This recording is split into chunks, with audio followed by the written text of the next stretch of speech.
It was one of the most crucial battles of the war in Vietnam. We didn't really know what we were getting into. We come under intense fire. It was like we've arrived at the fort out in the west, and the Indians are all around it. For 8 days, U.S. Marines fight to take back the South Vietnamese city of Hue. The adrenaline is pumping so hard that there's no time for fear. So you learn to depend upon each other. Those who were there will never forget the Battle of Hue.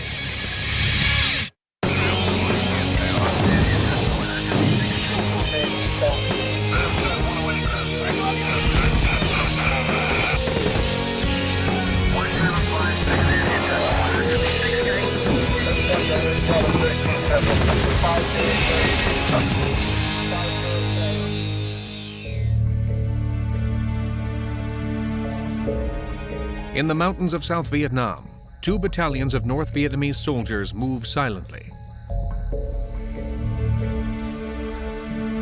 They are preparing to attack the ancient city of Hue, a U.S. and South Vietnamese stronghold. It's the night before the Tet holiday, the Vietnamese New Year. In just a few hours, these enemy soldiers will bring in the holiday with the most brutal offensive of the entire war. They launch their assault in the dead of night.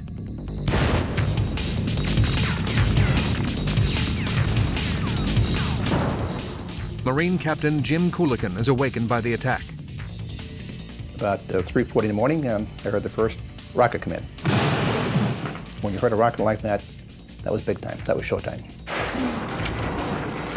The North Vietnamese attack is not only surprising, it's considered shameful. Though the war has raged for years, both sides have always observed a truce during the New Year, the country's most sacred holiday. The assault on Hue is part of a nationwide campaign. 25 South Vietnamese cities are under simultaneous attack as part of the Tet offensive. In the city of Hue, the attack is overwhelming. 6,000 North Vietnamese soldiers are invading from 3 directions. On the north side of the city, a few hundred South Vietnamese soldiers are surrounded in their army base within the walls of the ancient citadel. On the south side, just a few dozen American troops are trapped inside the military assistance compound known as MAC-V. Very quickly, the North Vietnamese control most of the city. Even the Americans are caught off guard. I had no idea the scope of it, but you could tell that it was going on in other areas of the city. Across the Perfume River on the north side of the city, Lieutenant Wei Tran is home when the onslaught begins. I feel right away, I say, oh, they attack. Tran commands an elite company of South Vietnamese soldiers. He desperately rides to where his troops are stationed.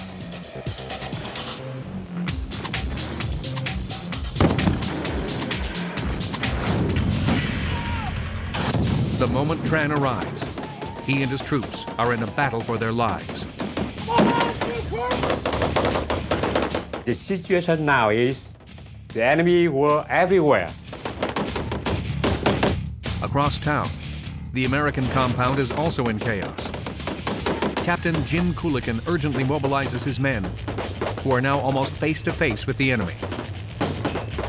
The attack on the MAC-V compound was, they were close. I believe the North Vietnamese were in the wire. In the wire, enemy troops are now inside the compound. We killed several in the wire. I personally, I killed a few of them that were within, I could have thrown a tennis ball close enough to hit them and all that.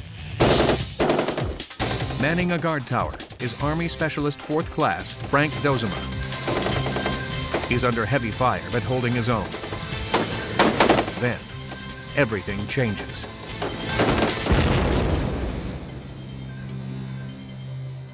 Coolican goes in. When Frank was hit, I went out there and I got some soldiers to lay down the base of fire. I went out to the tower. I went to put him on my shoulder, carry him down, and his leg was just dangling. So I had to cut off what was remaining of his, whatever was holding his leg on, which wasn't much at all. And Frank was going to shock because he lost a great deal of blood.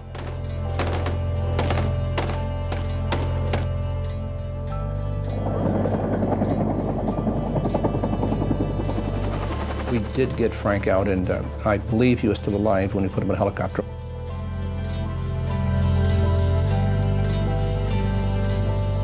I heard later on that he died on the medevac helicopter. And seldom does a day go by that I don't think of him. In spite of Kulikin's heroic efforts, Frank Dozema is one of the first Americans to die in the battle for Hue. He won't be the last. Kulikin and his men managed to fight off the attack at the American compound, while Lieutenant Tran and his troops keep the enemy out of their headquarters. But by dawn, the rest of Hue has fallen to the communists.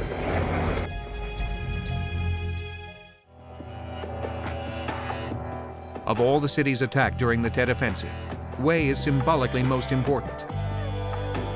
For centuries, it has been the cultural and spiritual capital of Vietnam.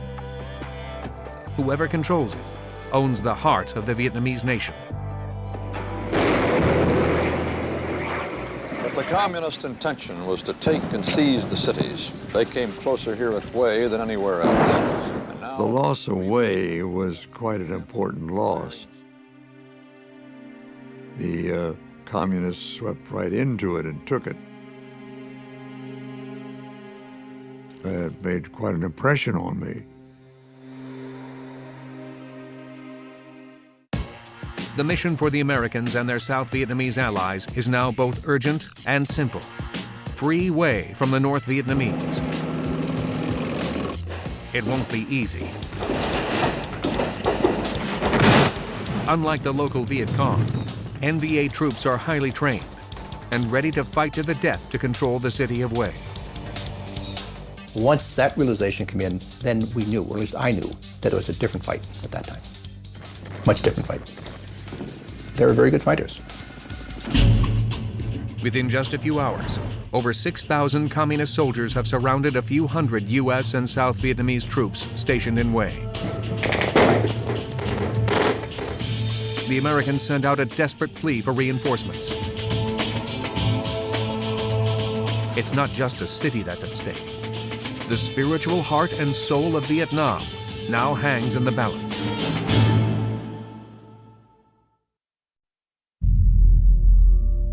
Day one of the Tet Offensive. The North Vietnamese army has captured the city of Hue. The attack is part of a larger campaign raging throughout South Vietnam. Capturing Hue is a huge victory for the communists and a key to taking the entire country. The NVA has surrounded the South Vietnamese Army's command post on the north side of the Perfume River, as well as the American compound on the south side. The only hope is that reinforcements will arrive soon.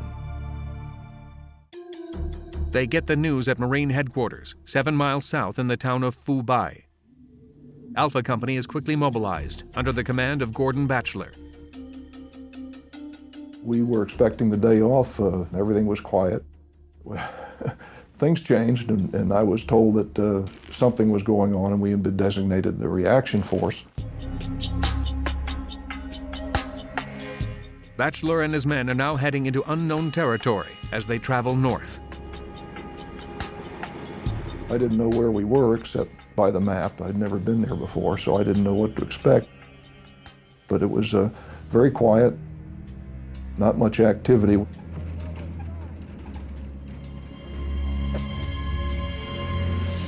As Alpha Company reaches the outskirts of Hue,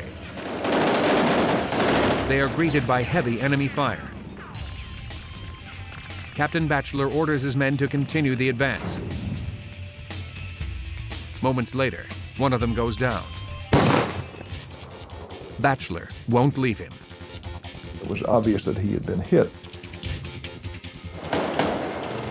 All of a sudden I had an impulse that If he lays there for any longer, he's going to get shot again.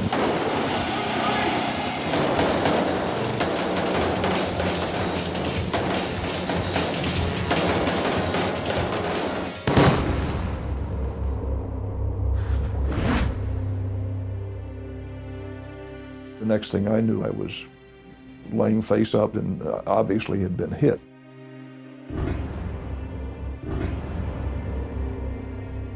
I just assumed I was going to bleed to death. I knew that nobody could get me out, and I started to run through all the prayers I knew, making all the apologies for all the bad things I had done. Batchelor is clinging to life, and Alpha Company is in deep trouble.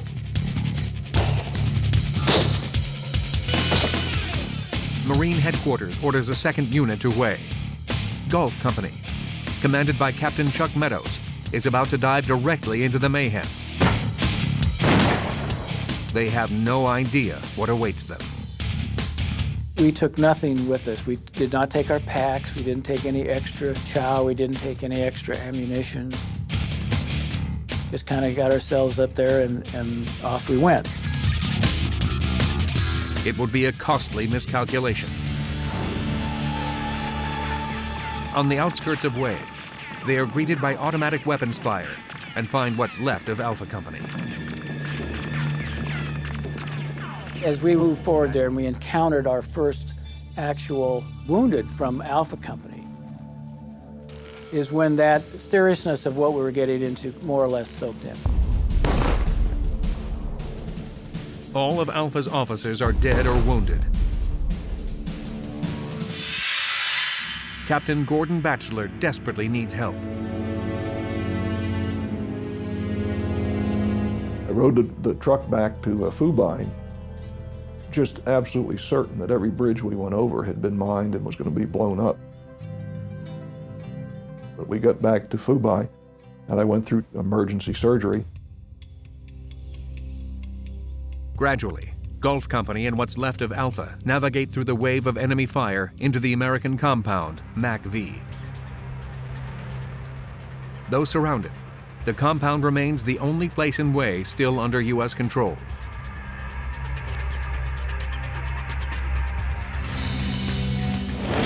Gulf Company regroups and is ordered on a mission to rescue the South Vietnamese troops trapped inside the ancient citadel on the north side of the city. To pull it off, Gulf Company must first cross the Perfume River. But the Marines have no tanks and no heavy weapons.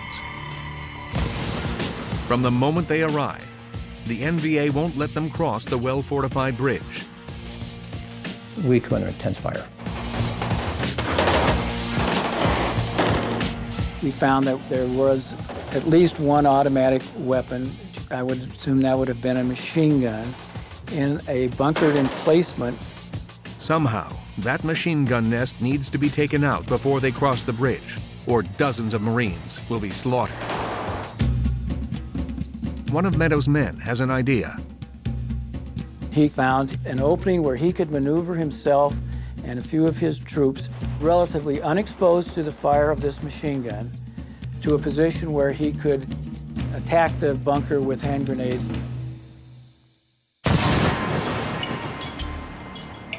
Even with the machine gun knocked out, Gulf Company is still pinned down. The enemy continues to unload with everything they have, trying to keep them from crossing the bridge. We started encountering a lot of enemy resistance. A lot of automatic weapons fire. We received some rocket rounds. I think we received some mortar rounds. We come under intense fire. So we were in a terrible position. What started as a rescue mission begins to feel like a suicide mission. The South Vietnamese troops stranded at the citadel will have to wait. The Americans have only one choice. They must retreat. It's a dangerous maneuver as they leave the bridge behind. So the decision was to retrograde back, which is a very difficult move. Any retrograde move is difficult, but particularly when you only have one avenue to get back. Under intense fire, Gulf Company retreats along the same route that just cost them so much blood. The mission is a disaster. They return to the MACV compound, lucky to be alive. We had taken some 40-some casualties that first time.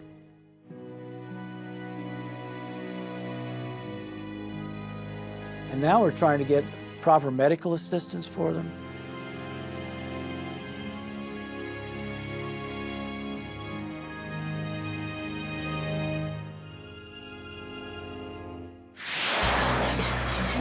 At the end of the first day of the Battle of Hue, the Marines remain surrounded. We knew we would need some reinforcements. If we're going to continue with the jobs that we had there, that was going to have to happen. But no one knows when that will happen. Until help arrives, the Marines at MACV are on their own, and the rest of Hue is now completely under communist control.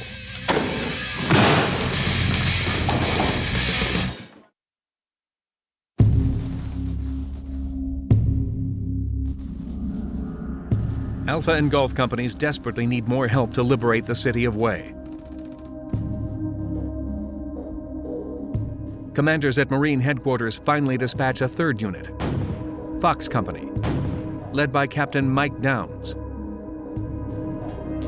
We didn't really know what we were getting into, and to say that we went into Hue City anticipating a major fight would be untrue. Private Danny Carter remembers expecting the trip to Hue to be a short one. So we just thought we were going to be up there for over the next meal, which would have been that evening. We got on the helicopters, and nobody knew what the mission was. So on the surface, it appeared that this was going to be pretty good.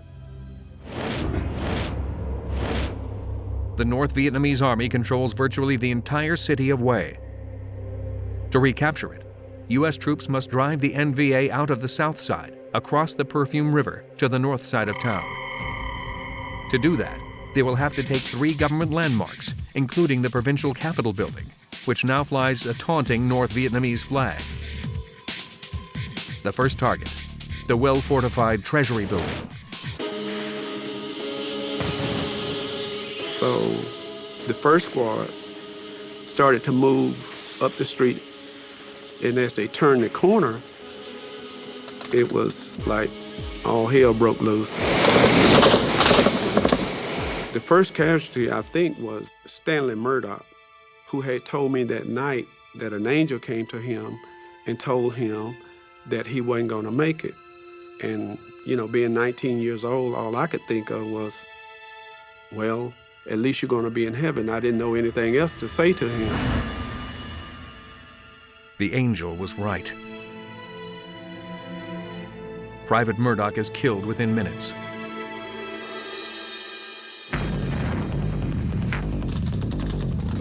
Block by block, Fox Company battles its way down the narrow streets of Hue. Every house, alley, and garden that's secured is paid for with Marine blood. We weren't prepared for street fighting and the house-to-house combat, the searching the house and knowing how to clear a house. We had to learn by the seat of our pants or just common sense or sometime in the era. We could not see more than a block ahead of us. We were lucky to see the building across the street from us, and that's as far as it went. You couldn't see in the windows, you couldn't see who might be inside the buildings.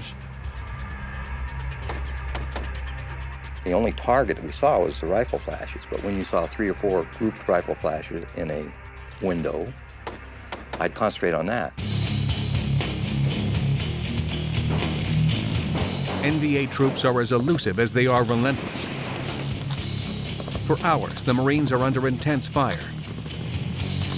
It seemed like the firefight lasted a long time. And the next thing I remember, it was getting too dark to fight. I don't know how much time had gone by. We suffered a significant number of casualties, dead and wounded. And as dark fell, we were ordered back to MACV compound. Commanders are not able to keep an exact count of casualties, but they're heavy. Worst of all, there is little to show for all of the dead and wounded. As dawn breaks, the Marines need to regroup and come up with a new plan to take the treasury.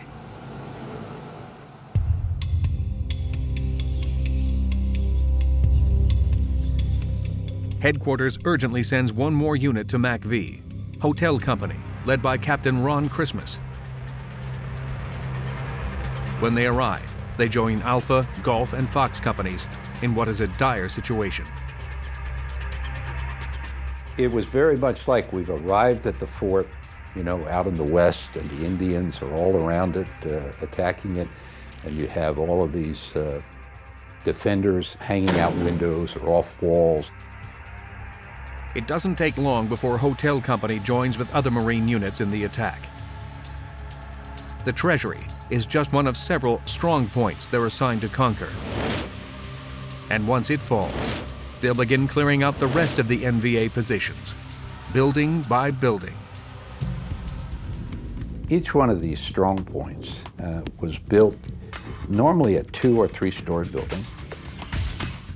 It was surrounded by a courtyard, anywhere from 40 to 50 meters of courtyard around it, surrounded by a stone wall, and the stone wall was like a stone picket fence, so you have firing ports from it.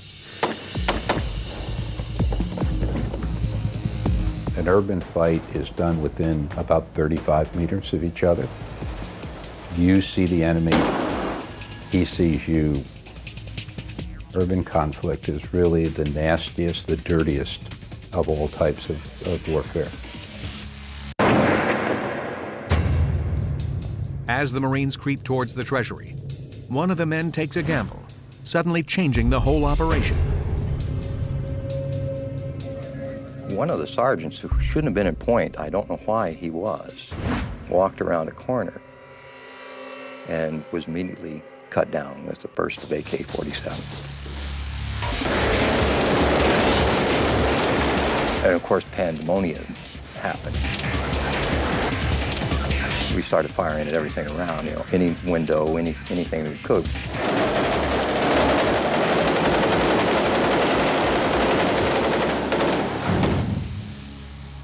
The enemy disperses. Hotel Company then takes up a firing position in a building a few blocks from the treasury. Once we were into the building, we could see the treasury.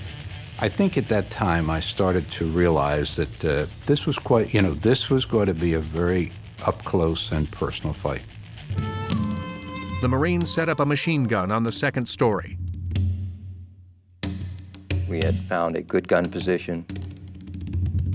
We were had a good field of fire, so we didn't think we had been spotted.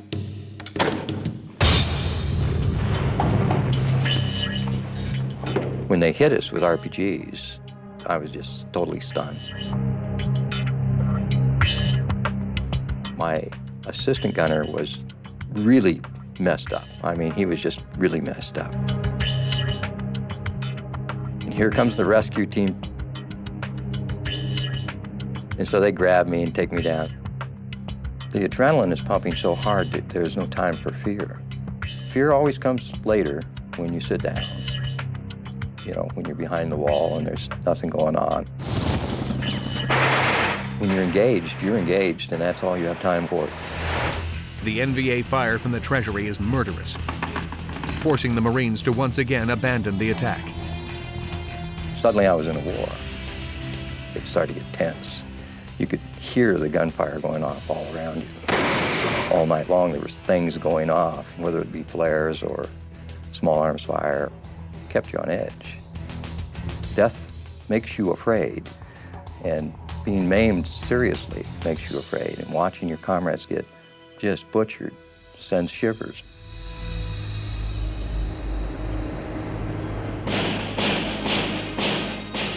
The situation is critical. The Marines need a new strategy if they are to take the machine gun-infested treasury building. But they're running out of options.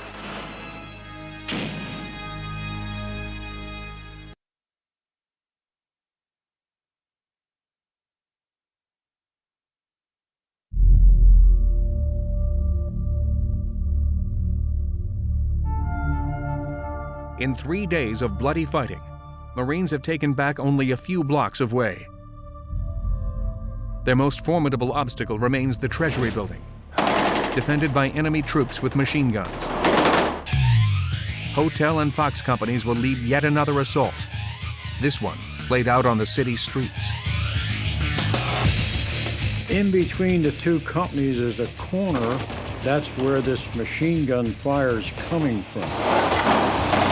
It's laying down heavy fire up and down the street to our direct front. So in order to get across the street, we have to go through this machine gun fire to get across the street. Small streets that aren't broad esplanades make terrific cones of fire. If you can get a machine gun or an automatic weapon to fire an enfilade down a broad avenue, you can literally control it. Nobody can cross it. The Marines need cover. Their first option, a smoke screen, a basic military tactic. You run a fire team across the street, get a foothold, and then you build from there. Well, the professional NVA soldier had read the same book. They fired into the smoke. All 4 members of the fire team are mowed down by the machine gun. The Marines need a new plan, or this mission will end up as another bloodbath. They need bigger firepower that will clear out the area. I brought in my platoon commanders. Okay, how are we going to do this? Well, very fortunately, I had assigned for battalion a 106 recoilless rifle. The 106 recoilless rifle is a bazooka-like weapon that fires an artillery shell out of the front and emits a huge smoky exhaust out the back. It's mobile, accurate, and deadly. But to successfully take the Treasury Building, the Marines have to somehow position the 106 for a clean shot without getting killed. We're talking this out, and I hear this voice, it's the Lance Corporal. And Lance Corporal said, "Skipper, I know how to do this." He said, "I'll roll my gun, I'll turn that gun, we'll fire the 106, they'll pull down their head, and you can, under the backblast, you can run the whole company across the street."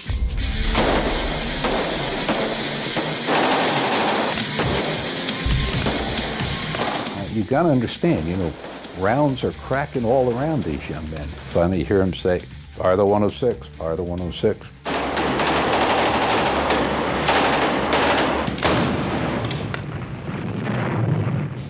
It stopped the fire.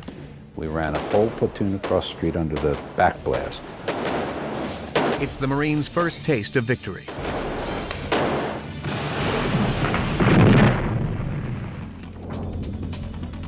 But with every street captured, there is another to be crossed.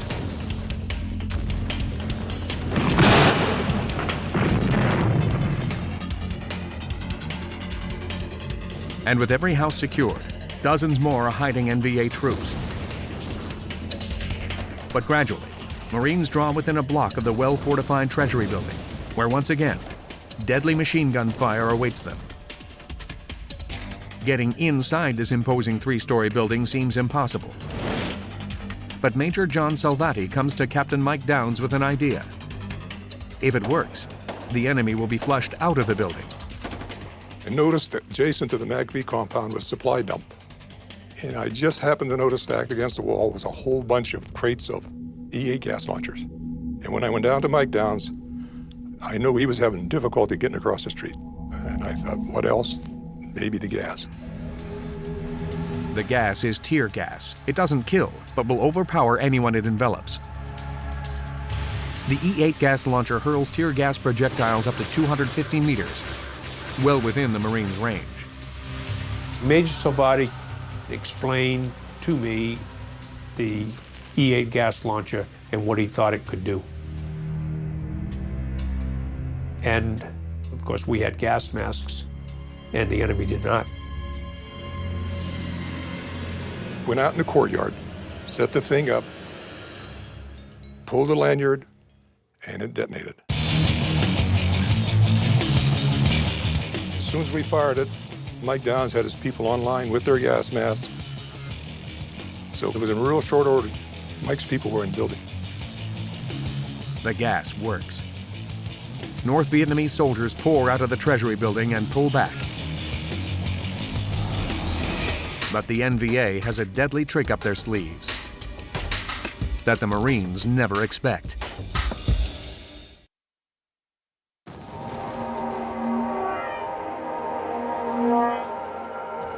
U.S. troops have finally entered a critical enemy stronghold in the battle for Hue, the Treasury building. But the NVA has a deadly surprise waiting. They were pursuing the enemy out of the Treasury. And they had retreated from the Treasury to draw us into another ambush. They hadn't just run away from the battle, they drew us into their battle from the Treasury. They had us in a field of fire, crossfire. Had a whole line of troops, sitting in some buildings. One guy, he just got blown away. I mean, just massive machine gun attack, but from two sides. Caught in the crossfire, Corporal Warren faces a crucial life or death decision. I could have turned around and ran back to cover, which they would have killed me. I was in a field of fire. Or I could have advanced in front of the wounded Marine and gave suppressive fire while the rest of the fire team came up. And that's the action I chose to do. I just let loose on everything, back and forth, and it was successful. They quit firing. We successfully recovered the Marine, and then we retreated to cover. By taking the Treasury, the Marines have finally carved out a toehold in this fight. But most of Hue still remains in enemy hands. 2 blocks from the Treasury is the next objective, the city's massive hospital complex.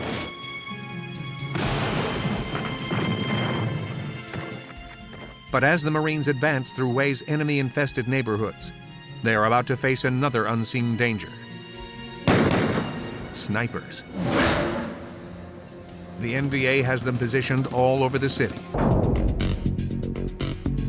They always scared the dickens out of me because you never heard the round. You never knew where they were.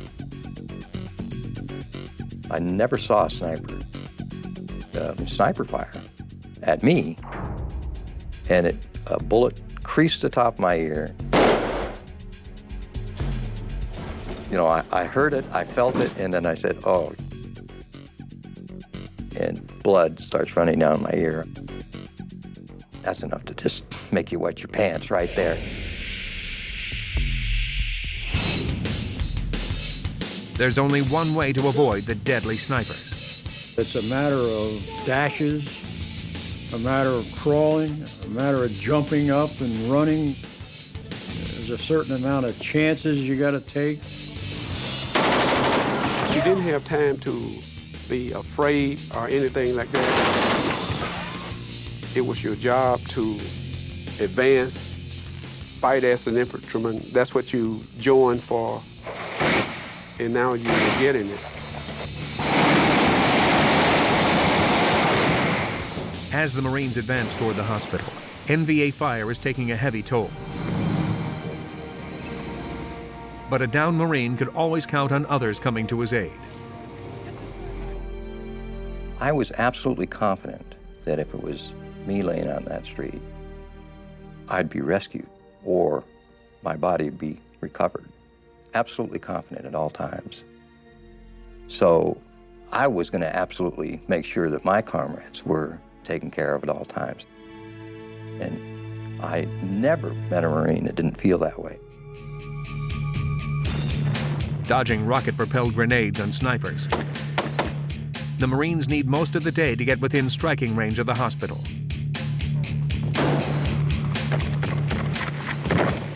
Because the hospital complex was spread out, for the first time we took all 3 companies and we put them online. And we assaulted into the hospital complex simultaneously. Marines storm the hospital and begin the dangerous task of clearing it room by room. You kind of surround the door, you know, with a Marine on each side or a couple of Marines on each side. And then into the room very quickly. You tried to identify if there were any targets in the room, but it was almost impossible to do that in these rooms. Other Marines lob grenades, but it's especially risky. We learned quickly to pull the pin, and in training, you're taught to hold the safety lever, what's commonly called a spoon, and then let it release as you throw it, so that now you've got 3 to 5 seconds before the detonation. Well, we wanted no part of that. So we would let the lever go and start it cooking before we would throw it in, so that there wasn't any chance at all that it would come back out. But there is one more danger Marines will soon encounter at the hospital. Another NVA secret weapon.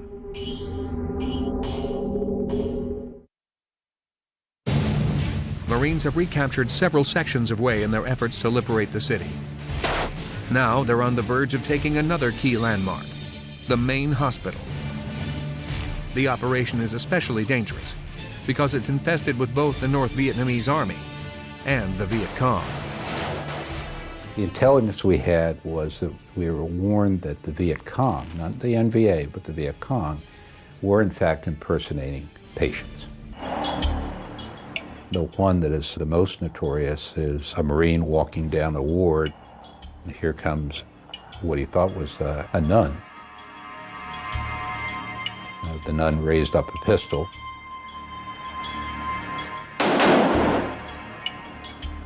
Fortunately, the Marine was quicker. Within 2 hours, the hospital is recaptured. Control of the city is beginning to shift. Now, all that's left is the provincial capitol building, with its menacing communist flag flying overhead. From day one, we could look up and we could see the province capitol building and an NVA flag. And that flag just, well, we became fixated on it. It just bothered us. You know, the fact is, we were going to get to that flag. Within a week, 4 companies of bloodied Marines have struggled to take back Hue one block at a time. Now, the exhausted troops need to rally again to capture the capital and truly liberate the city. But the North Vietnamese are vicious in their defense of the capital complex.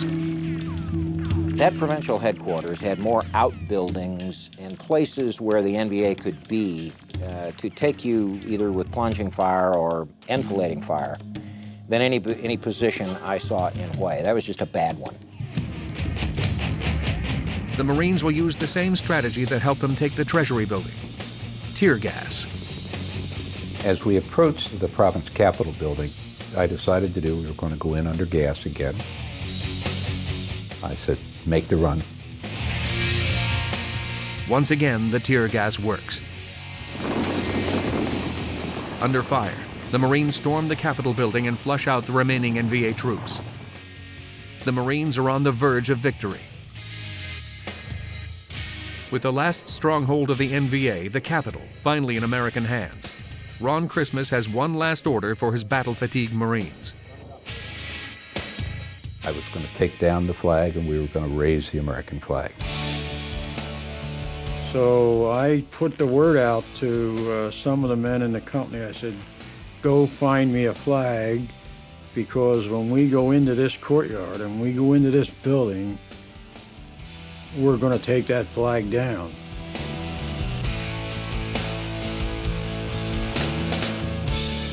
And at that time, took my flag I had in my flak jacket and hooked it up to the same hooks.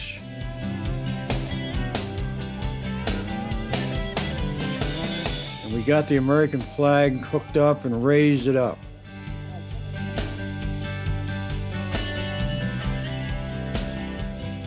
And that was quite a momentous occasion. I could hear yelling and screaming, cheering from all directions. Men were hanging out the windows, cheering when that flag went up.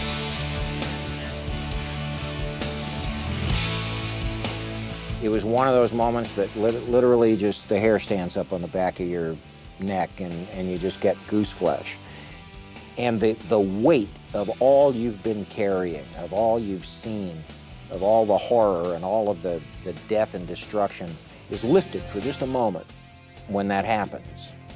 And that touches a Marine's emotional button. In fact, it doesn't touch it, it mashes the hell out of it. And it did that day in the courtyard outside the provincial headquarters.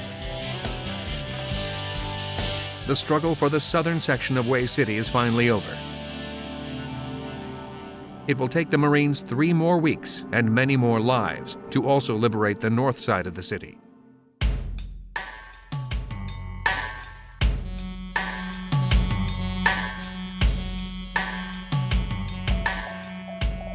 They lived up to the reputation of the Marines. They could be proud over what they did. They didn't have the forces in there to recapture Way right away. I think that the display of bravery is unbelievable to me. Our mission was to retake the city. We retook the city. I think when you look at the history of the Corps, Way City is up there with all the famous battles where the Marine Corps acquitted itself very well in the battlefield.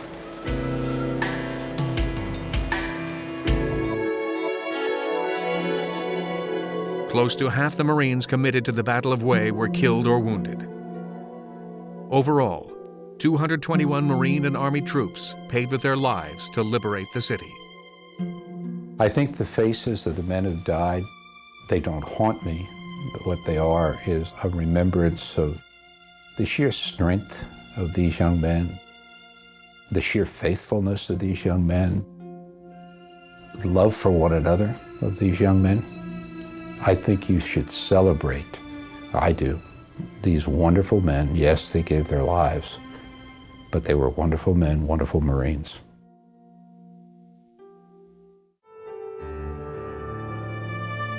I think every Marine who comes out of Quantico, Parris Island, or San Diego has a very, very special bond with every other Marine. And I mean that past, present, and future.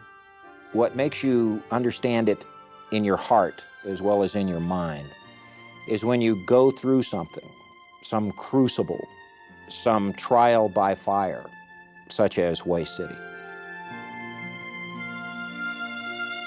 When you, and if you, come out the other end of something like that, no man who stood with you in that fight will ever be anything but your brother.